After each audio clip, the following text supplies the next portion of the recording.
Hello, Librarian Alex with another story for years 5 and 6 only. And that's because I'm going to read a second story from this book, Survivors, by David Long and with illustrations by Kerry Hyndman. And thank you, Faber, for letting me read it. Do you remember what the first story was? You can check it out on the other video. It was about Aaron Ralston. And I'm sure you can't forget what happened to him. Because to save his own life, he had to cut off his right arm.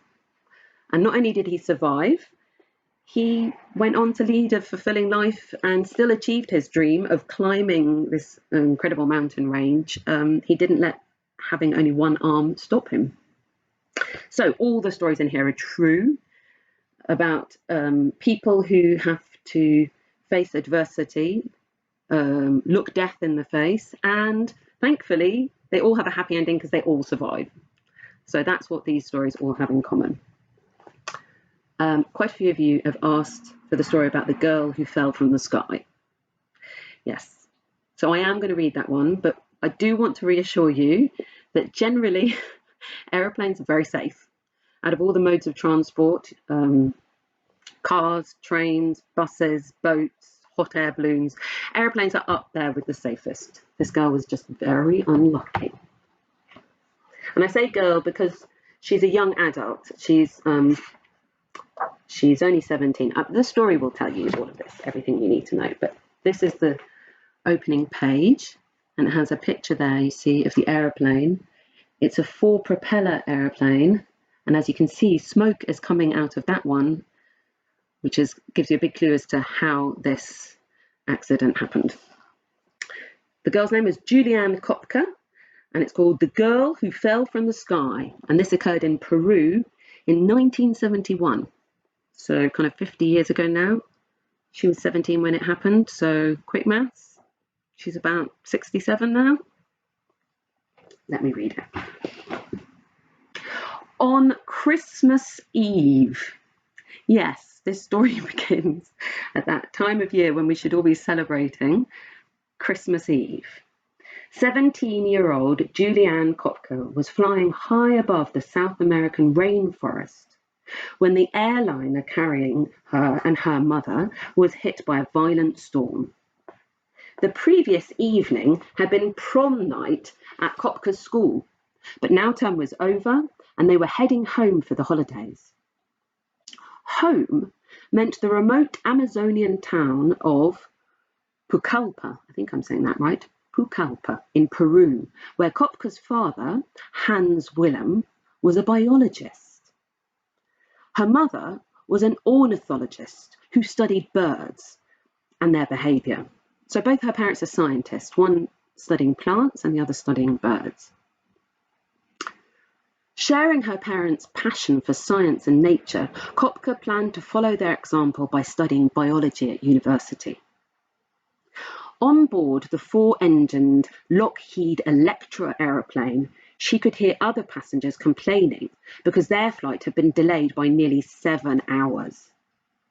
But they were airborne now, and Koepcke was happy to be on holiday and looking forward to seeing her father. From her window seat, she noticed storm clouds in the distance, but she loved flying and had no reason to feel afraid. Her mother felt less relaxed about the storm. Never quite believing that something metal could rival the birds she studied, Maria didn't like flying at the best of times. Now she began to feel anxious as the Electra dipped and suddenly entered a massive rain-dark cloud. Before long, the plane was being buffeted about by the air currents, and after a few minutes, even Koepcke began to feel that something wasn't quite right. Now, I'm going to take a little pause here. I should have asked how many of you have actually ever been on an aeroplane. I think most kids these days at some point have travelled in one, but it can be anxious, and as animals, we're not meant to naturally be in the air, and you're swished into your seat and you have your seatbelt on. So maybe you can empathise with some of these feelings, and maybe you've had a bumpy ride where the plane jolts about a bit, and they sometimes call it turbulence. And I've got to say, I don't always feel comfortable, even though I know it's okay. But this is what happens on this flight. Bags and other pieces of luggage started to fall from the overhead racks, and drinks tipped into passengers' laps. Soon Christmas presents and parcels began bouncing around the cabin as the aircraft was pitched up and down by the turbulence. So they're kind of dipping up and down in a very jolted fashion. Through her window, Koepcke could see flashes of lightning around the aircraft. With the storm obviously closing in, she too began to feel scared. Above the sound of the propellers, several passengers could be heard crying as she reached across for her mother's hand. The violent pitching continued like this for nearly 10 minutes, throwing the aircraft this way and that. Gripping her mother's hand more tightly now, Koepcke looked out of the window and saw that one of the engines was glowing brightly. Her mother also noticed this and very quietly said, "This is the end. It is over." These were the last words Koepcke ever heard her say. Moments later, the cabin was plunged into darkness and the Electra went into a steep nosedive. Koepcke couldn't see anything in the pitch black and could hear nothing but the roar of the engines. And then, just as suddenly, everything went silent. With a shock, the teenager realised she was somehow outside of the aeroplane, still trapped into her seat, but tumbling over and over and over, with nothing around her but the rush of cold air. She was plummeting down towards the jungle. Coming out of the clouds, she momentarily glimpsed the tops of the trees, spinning up to meet her like a patch of giant broccoli. It was petrifying. But she must have passed out immediately, because the next thing she remembered was waking up the following morning. It was Christmas Day. She was still strapped into her seat, but it was now wedged firmly into the ground. 40 minutes after taking off, the aircraft had apparently been struck by lightning. One deadly bolt causing a fuel tank to explode and rip off the whole right wing. As the fuselage began to disintegrate around her, Koepcke had been thrown clear of the airborne wreckage and then fell more than 2 miles down into the jungle below. That was a bit of a roller coaster. Despite the trauma of this experience, she realised at once what had happened.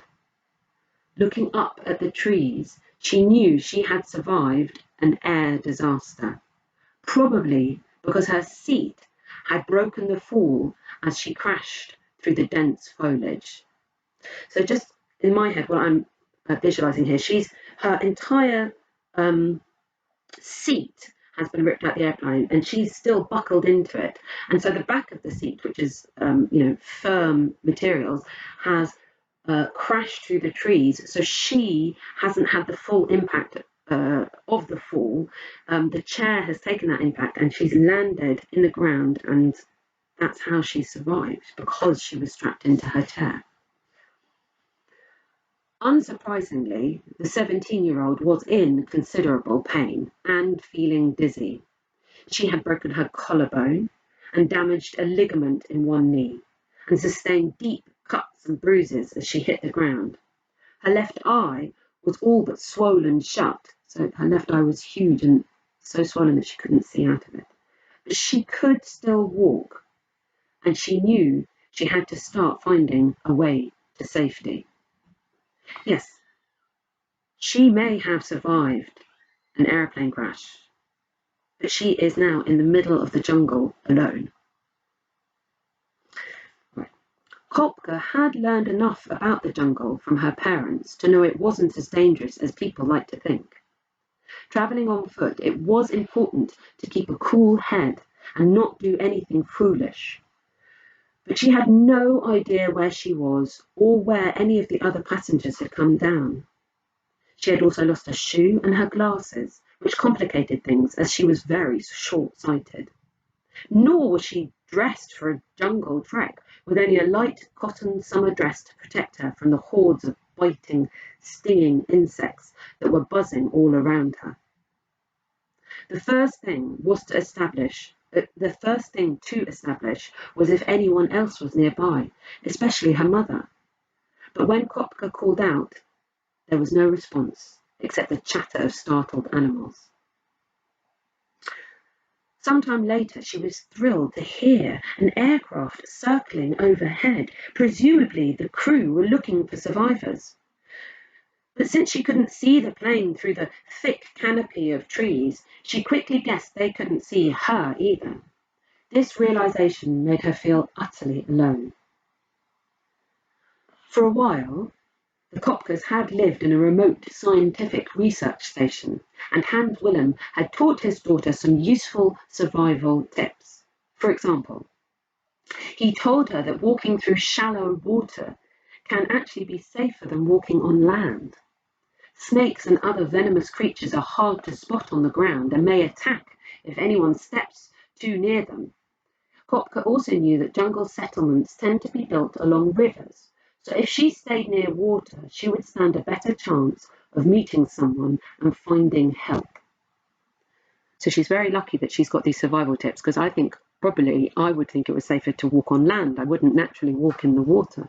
And also, if water always travels towards a bigger stream, so if she keeps following water, she will eventually find a bigger stream and then a river, and it will be following it downstream. Until this happened, however, her situation looked desperate.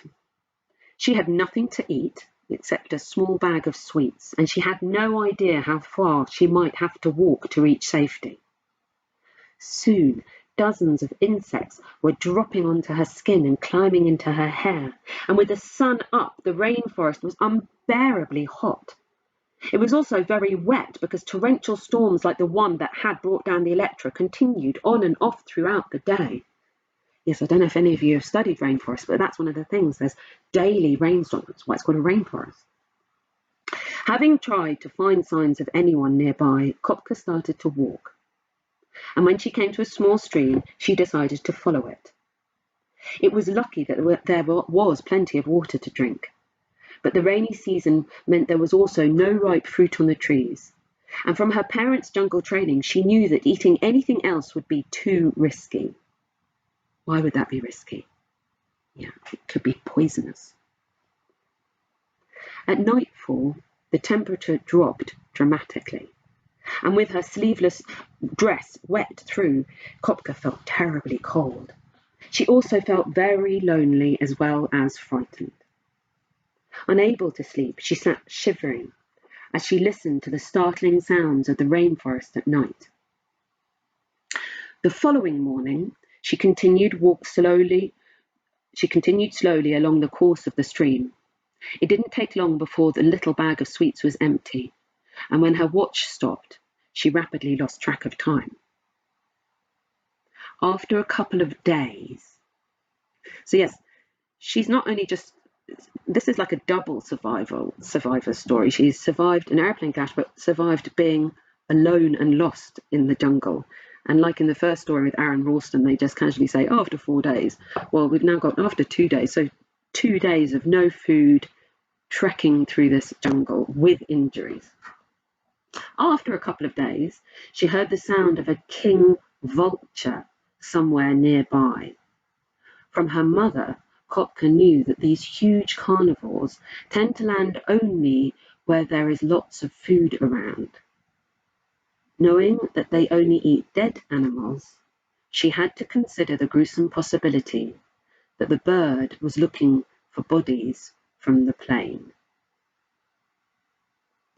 To her horror, her fears were proved correct shortly afterwards, when she stumbled upon a bank of seats from the aircraft. It was partly buried in the undergrowth, and Koepcke could see 3 bodies still strapped in.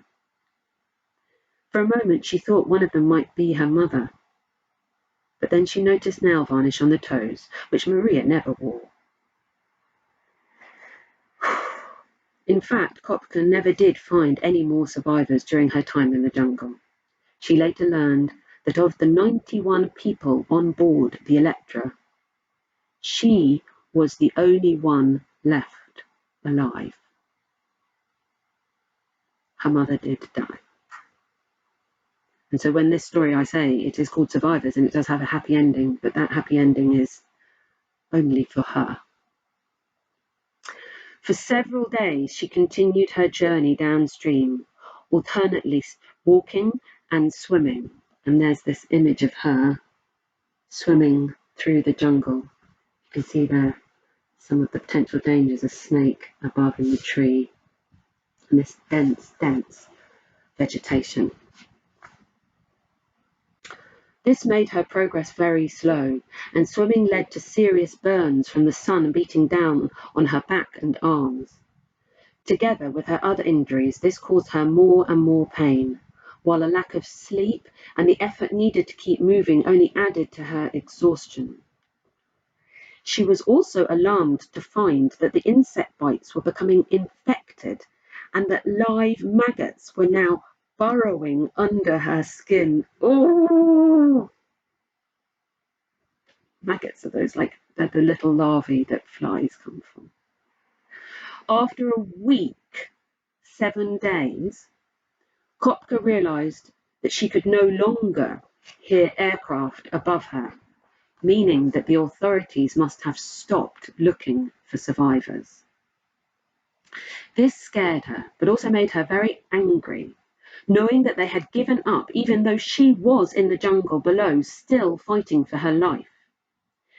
She began to despair, but on the 9th day, to her astonishment and delight, she found an old, broken-down hut on a stretch of riverbank where she'd been resting. Her first thought was to take the boat, but she didn't want to be accused of stealing. Instead, she looked around and noticed a path running up the bank and into the trees. Climbing the path took all her strength, and she was so tired and hungry. 9 days without eating. But at the top, she found a small shack. Inside it was an outboard motor and a can of fuel, which reminded her of a trick her father used to cure the family dog of worms. Pouring petrol onto her wounds ought to kill the maggots, or at least get them off her skin. Oh, Koepcke knew the stinging would be excruciating, but it had to be worth a try. After dousing one arm in the flammable liquid, she counted no fewer than 40 maggots as they dropped out of her wounds onto the ground. The effort left her even more exhausted, and wrapping herself in a tarpaulin from the shack, she quickly fell asleep. Waking the following day, so we're on day 10, Koepcke didn't feel much better and decided to stay in the shelter a bit longer because she was too tired to move. Outside, she could hear another rainstorm beginning, but later, as the rain died away, she thought she could hear voices approaching the shack. Struggling to her feet and pulling open the door, she was overjoyed to see 3 forestry workers. The men were astonished, and she quickly explained about the crash and how she had spent the last 10 days alone in the forest. The men offered her some food, but after so long without anything except water, she was unable to eat. They quickly decided to take her downriver in their canoe. After 7 hours on the water, she was flown to a hospital and then reunited with her father in Koepcke. Happily, Koepcke went on to make a full recovery, although for years afterwards she was haunted by nightmares about her ordeal and the loss of her mother and the other passengers. Juliane Koepcke never lost her love of biology, however, and after qualifying in Germany, she has returned to Peru many times to visit the rainforest and study its wildlife. I feel like you just need to take a moment to take all of that in. That is a harrowing story. And yes, like we've said, she survived, but others didn't. But what incredible determination and resilience. And although she's unlucky that all of this happened to her, she's kind of lucky that she had the skills to know how to survive in the jungle. It is one of those questions, why do we read these kind of tragic, dramatic stories? I mean, there are all different kinds of genres of stories, aren't there? Comedies, well, when you read a comedy, you laugh, hopefully, you relax, you feel good, you escape from the world. Why do we read these tragic stories? Not all the stories are tragic, because a lot of them have happy endings, but I think that one is pretty tragic. And, you know, what do we get from them? I suppose I'm feeling right now, after reading that, I'm feeling actually I'm having to deal with some of the emotions, those fear and loss and suffering and trauma. But also, I'm starting to feel a bit like I'm quite lucky. My life is okay compared to that. I'm having an all right time. Maybe that's one of the purposes of tragedy. We compare it to our life and realize maybe we're okay. We also get to practice those emotions, don't we? Like, I've just felt all those things, but it's been safe. I felt fear, but I'm kind of starting to calm down now. I'm feeling okay because I know it didn't happen to me, and I get to practice those feelings and maybe build a bit of my own resilience. And I hope it never happens to me, but if it did, it might give me some skills about how I might survive and how I might cope. Anyway, did you enjoy that? Did you find it too much? Did you find it exciting? Should I read any more of these stories? Or have you had enough? Oh, just to say, if you do like this book and do want to read more of the stories, when you do get back to school, in your school library, this is a non-fiction book. So it'll be on the non-fiction bookshelves. And all those books are ordered by numbers, by the Dewey system. And so it'll have a number sticker on the spine here. And normally in a library, I would put this book in the 600s around about survival. That will have a pink sticker. Or maybe often in the biography section, true lives stories. And that would be in the 900s, 920, with an orange sticker. So you can go and find this book for yourself and read more of the stories. Anyway, I hope you're all having a great day with none of the dramas that happen in this book. Stay safe. Bye.